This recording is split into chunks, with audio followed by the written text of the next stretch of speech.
রাজ্যের বেকার ছেলেমেয়েদের জন্য দারুণ সুসংবাদ। যুবসাথী প্রকল্পের এপ্রিল মাসের টাকা দেওয়ার ফাইনাল তারিখ দিল নবান্ন। আপনারা প্রত্যেকেই জানেন যে এবারের রাজ্য বাজেটে মুখ্যমন্ত্রী মমতা বন্দ্যোপাধ্যায় বাংলার ছেলেমেয়েদের জন্য এই যুবসাথী প্রকল্প শুরু করেছেন। রাজ্য বাজেটে ঘোষণা করা হয় বাংলার 21 থেকে 40 বছর মাধ্যমিক পাস ছেলেমেয়েরা এই যুবসাথী প্রকল্পে আবেদন করতে পারবেন।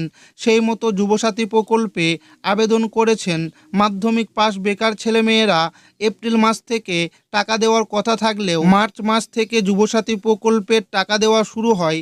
তবে মার্চ মাস থেকে টাকা দেওয়া শুরু হলেও অনেক ছেলেমেয়েরা জানাচ্ছেন যে তারা যুবসাথী প্রকল্পের টাকা পায়নি। যারা যুবসাথী প্রকল্পে টাকা পায়নি তারা কবে টাকা পাবে? এপ্রিল মাসে যুবসাথী প্রকল্পের টাকা কবে দেওয়া হবে?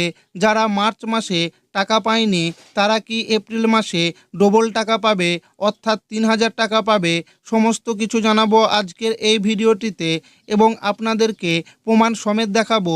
তাই ভিডিওটি প্রথম থেকে শেষ পর্যন্ত দেখবেন এবং আপনি কোন জেলা থেকে দেখছেন অবশ্যই কমেন্টে লিখে জানাবেন। যুবসাথীর টাকা কেন আসছে না, কোথায় আটকে, এপ্রিলে কবে টাকা? পশ্চিমবঙ্গ সরকারের অন্যতম জনপ্রিয় প্রকল্প যুবসাথী নিয়ে নতুন করে বড় আপডেট সামনে এসেছে।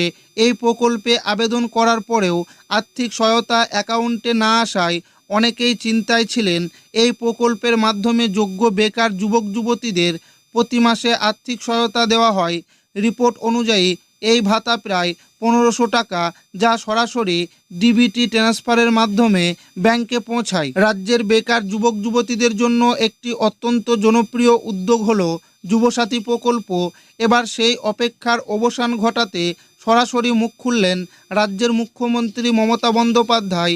তিনি স্পষ্ট জানিয়েছেন যে আটকে থাকা টাকা খুব দ্রুত সুবিধাভোগীদের অ্যাকাউন্টে পৌঁছে যাবে এবং এর জন্য প্রশাসনিক স্তরে জোর কদমে কাজ চলছে। টাকা আটকে থাকার মূল কারণ, আবেদনকারীদের মনে স্বাভাবিকভাবেই প্রশ্ন জেগেছে যে কেন এই আর্থিক সহায়তা পেতে দেরি হচ্ছে।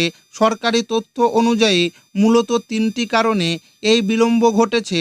তথ্যর গরমিল, সরকারি নথির সাথে আবেদনকারীর দেওয়া তথ্যের অসামঞ্জস্য থাকার কারণে বহু ফাইল আটকে যায়, যাকে প্রশাসনিক ভাষায় মিসম্যাচ বলা হচ্ছে। ট্রেজারির সমস্যা, রাজ্য সরকারের ট্রেজারিতে কিছু অভ্যন্তরীণ জটিলতার জেরে সাময়িকভাবে ফান্ড রিলিজ করার প্রক্রিয়া ধীর হয়ে গিয়েছিল। যাচাইকরণের কাজ, নতুন এবং পুরনো প্রচুর আবেদনের ভেরিফিকেশন বা যাচাইকরণ পর্ব এখনও চলছে, যার ফলে অনেকটাই সময় ব্যয় হচ্ছে। এপ্রিলের টাকা কবে দেবে? যেহেতু বর্তমানে অনলাইনে সরাসরি স্ট্যাটাস চেক করার কোনো ব্যবস্থা নেই, তাই আবেদনকারীদের ধৈর্য ধরতে বলা হয়েছে।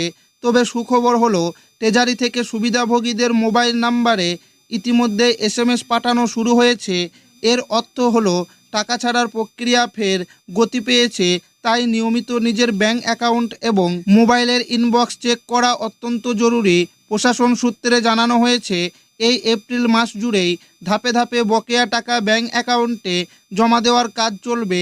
সুতরাং যাদের তথ্য কোনো ভুল নেই তারা খুব শীঘ্রই যুবসাথী প্রকল্পের এপ্রিল মাসের সুবিধা পাবেন।